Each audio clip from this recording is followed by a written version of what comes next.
Hi, and welcome back for True Colors audiobook. This is chapter 18. In the last episode, Cassie broke some heartbreaking news to Michael about his sister Polly. And then she advised him of more heartbreaking news, in that when this was all over, she was going to file for an annulment. Michael, for his part, wasn't having it, and he recommitted to the covenant they made with each other and with God when they exchanged their wedding vows. Let's listen and watch how all of that holds up. True Colors, Chapter 18. By the next morning, word of a female in camp had spread. I stood on tiptoes at one of the small windows in my cabin and saw guards and prisoners alike watching my quarters to catch a glimpse of the Yankee nurse who must eventually emerge. I feared Michael would prove right about this being no place for a woman. I assisted in several operations that day, everything from spleen removals to humerus resections. While exploring the abdomen of one young soldier, we discovered something unforeseen. "Pass me that porcelain-tipped probe," Justin said. He inserted the instrument through a tract of infectious drainage. Leaning over the operative field, he put his ear close to the probe and tapped on the end of it with a small hammer. Aiming the probe in a slightly different direction, he repeated the process. He did this several times, listening carefully as if taking soundings. "What are you doing?"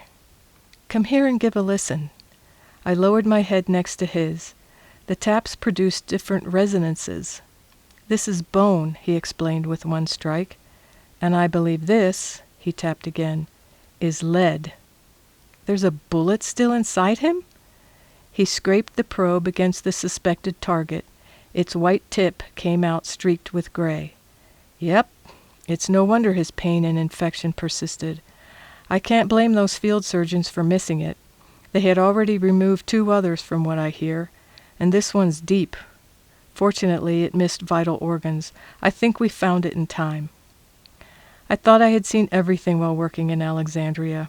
Now I feared I hadn't seen the half of it. I noticed that a few of the patients had deep wounds whose dressings needed continual remoistening. There being a noticeable lack of experienced staff to attend to them, I suggested to Justin the alternative method of automatic siphoning. We hung pails of water from the rafters, suspending them over the wounds. I placed one end of a long strip of cotton into the water. The other end dangled over the wound at a level lower than the bottom of the pail.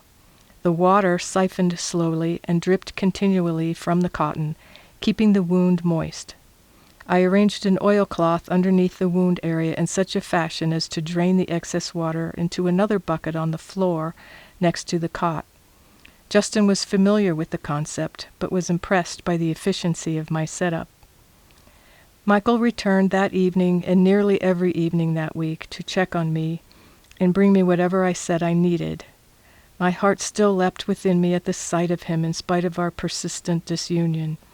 But I remained angry at the unfairness of my situation, and asked him one night, as we walked in the moonlight around the common, what made his people think they could get away with kidnapping and imprisoning a northern civilian.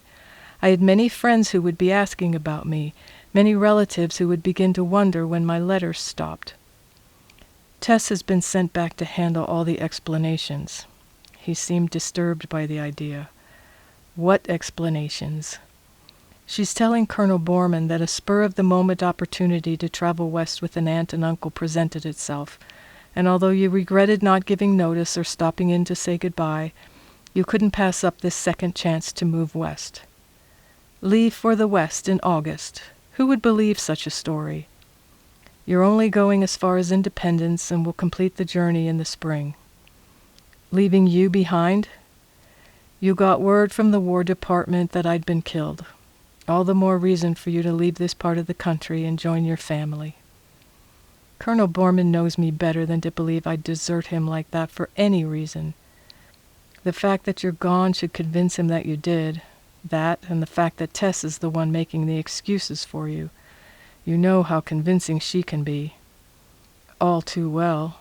So convincing, in fact, that I still harbor doubts about her and Michael's relationship." "And what about Mrs. Fillmore? She knows I would never just up and leave without paying my rent. She'd suspect something and probably even go to Washington to make inquiries about me." She's been told the same story, and has been given money you left to pay your rent in full, plus some extra to cover the inconvenience of your sudden departure. These agents seem to have covered everything. And my relatives I write to regularly? This time he hadn't an immediate answer. That one's still being worked on. I felt a hollowness in the pit of my stomach. And what about my belongings? Everything that meant anything to me was in that little room at the boarding house. His expression turned downcast. Mrs. Fillmore was told that you wouldn't be sending for them and to sell everything off and keep the proceeds as additional recompense. I glanced up at the full moon, its gentle white light making a mockery of the darkness in my soul. My father's books, letters from Greg written on the eves of battle, and from Mandy telling me about Colorado. I saved them all. Tears formed as I stopped and faced him. My mother's cameo. He placed a hand on my shoulder. And her wedding dress. My wedding dress. Although I was well aware that it was the people he worked for who had brought about this disorder and dispossession, I had no desire to break free as his arms encircled me. Of what little I had left to claim as my own in the entire world, almost all of it was with me right now, and I wasn't even certain about him. How am I to endure this? Everything's been taken from me, even down to my freedom of choice. He lifted my chin and looked long into my cheerless eyes. You will make choices every day, Cassie. You'll choose every morning to inspirit your patients with that winsome smile you always manage to summon from somewhere within, or to withhold it. You'll choose every night whether to curse God for your circumstances or to thank him for carrying you through every moment of them. His eyes fell. You can choose to curse me for your circumstances as well. For that, I could not condemn you. He told me then that he wouldn't be back for many days, for he was going deeper south on an intelligence-gathering mission. I realized then how much I depended on his visits to uphold me, though our relationship was tenuous still. Perhaps it was for the best that I began to shoulder my burdens alone, without Michael. My orientation to my new surroundings included education in facets of our military forces previously unknown to me. I met Navy men who worked aboard monitors, ironclads, and even submarines, which operated beneath the surface of the water. They spoke of Columbiad cannons and revolving gun turrets. My higher learning also included new forms of profanity through their off-key chanties when they didn't know I could overhear. When in my presence, most of them respectfully bridled their tongues. Most, but not all. I asked one young man if he was Navy, infantry, or artillery. None of those, ma'am. I'm an aeronaut. Aero what? I'm with the Aeronautics Corps. We're a branch of the Army's Department of Topographical Engineers. My expression must have queried better than any words could. He smiled as I adjusted the sling that held his broken arm tightly against his torso. I fly aerial reconnaissance in hydrogen-filled balloons. Oh yes, I've heard about you fellas. What a fascinating job you have. But I thought you were supposed to be high above and a safe distance from the fighting. Yes, ma'am, I was. But those stratospheric winds can be as unpredictable as a woman, and they carried me right across enemy lines. I was shot down, fortunately landing in a cluster of trees, and got my arm broke. It could have been worse. Things could not have been worse for Billy Chasing Horse, a Cherokee sharpshooter who served along with thousands of his Indian brothers in the Union Army. No one man's resolute mastery over self ever impressed me the way this strapping but gentle Indian's did. Although his fractured ribs had punctured his lung and caused hemorrhage, he remained mute in his agony and in perfect control of his fear until the day he drowned in his own blood.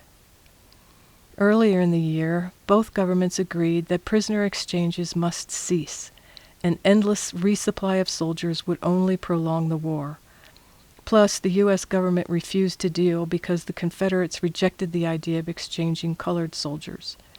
Increased number of prisoners meant a subsequent increase in hunger, diseases brought on by overcrowding and lack of medical attention. Our little hospital compound thus became, as Michael had predicted, a bona fide prison camp. A new commandant was assigned, and hundreds of captured Federals were transferred in and housed in hastily constructed tents and barracks within the sturdy walls of the stockade.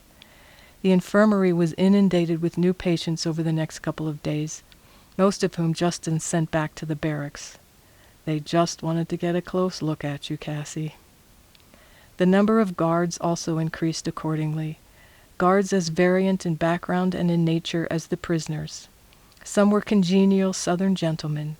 Some had swollen heads from their position of authority. Some I learned not to get within arm's reach of. And then there was Sergeant Powers. Tall, swarthy, and muscular, Powers was the highest-ranking guard and looked up to by all for being a decorated war hero. He had been missing in action for a time, then reappeared with the incredible story of taking sniper fire, hiding from the Yanks, and treating his own side wound after removing the bullet himself. He'd been given guard assignments rather than returning to combat, working his way up the ranks to master sergeant while leaving exceedingly good impressions on his superior officers. He left a rather noxious impression on me. He came to the infirmary one day after a carelessly tossed shovel being used to dig a wastewater trench struck him in the chest, causing a deep laceration. He resisted coming for treatment, but his fellow guards pressed him into compliance out of fear of infection. He insisted it was nothing a doctor need bother with, but he permitted me to treat him. I led him to the operating bay and gestured for him to sit on the surgical table. To my distinct uneasiness, he first turned and drew the curtain closed. As I evaluated the damage to his broad chest, I could feel his ribald glare lock on me. My normally deft hands quivered as I irrigated the debris and soil from his wound. While applying a dressing, my gaze drifted to the burn scars and sprinkling of black matter around the entry site of his old side wound. I observed, too, the bullet's trajectory. My inspection lasted too long to suit him. "What are you looking at, lady? The shovel struck me up here, remember?" "I was just noticing your old wound, Sergeant. It was from quite close range, was it not?" "Shows how little you know. I took a sniper hit." My silence clearly plagued him. Although such a cursory examination of a well-healed scar could not yield a precise conclusion, his extreme discomfort with my scrutiny convinced me beyond any doubt that my suspicions were true. And I knew why he had allowed me to attend his wound and not one of the doctors. He must have thought that a woman had not the intellect to figure it out. In that moment, I became a threat to the trenchant authority of Master Sergeant Powers. I was privy to a secret he had managed to keep from everyone else on earth by avoiding doctors and feigning humility when asked to show off his war wound. And he knew that I knew. Sergeant Powers' gunshot wound had been self-inflicted. Justin St. John and I worked well together despite the circumstances of my confinement and our political differences. When I revealed my one-time aspiration to become a doctor, he surprised me by saying he thought it was a splendid idea, one I should still pursue. No, it was just a childhood dream. Dreams were meant to come true. His southern drawl floated on the hot, humid late August air as he escorted me to my quarters one evening under a sky abundant with low-lying clouds. Much of what I learned how to do in 2 years of medical college you already have experience in. You just need to learn more of the theory behind it. I've been content with my nursing duties, and have even questioned continuing them. And besides, I couldn't go to medical college and have a family, too. When we reached my quarters, he stood in silence as I lifted out the gold chain that hung around my neck. My cabin key now hung from the same chain as my wedding ring, which I always kept out of view. "A family, huh?" He scratched his head. "I assume you are referring to Byron?" I didn't answer. I didn't have an answer. Perhaps it was more out of habit that I spoke of a family than out of reasoning. "I really think you could do better." "Justin, I don't care to discuss my relationship to Major Byron." "Major? He's a colonel, remember? And I don't care to discuss him either, except to say that he'll stifle you. You have such tremendous potential, and a woman like you would smother beneath a man who doesn't recognize your worth." "He recognizes my worth." I had no idea why such a defense rose to my lips. "Sure, as a woman to keep his house and raise his children. Raising children is the noblest of callings. For most women, yes, but God's given you an extraordinary talent and a matching desire to help people in a special way.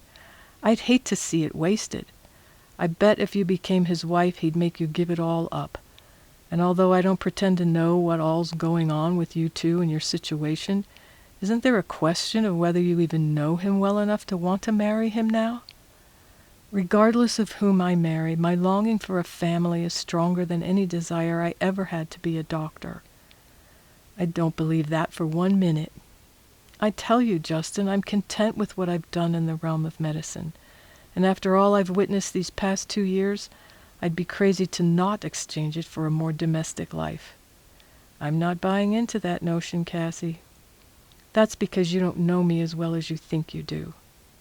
I stepped inside the cabin and lit the lamp that sat on the sconce Michael had affixed next to the doorframe. He glanced in from the doorway. "You've got this place looking downright habitable.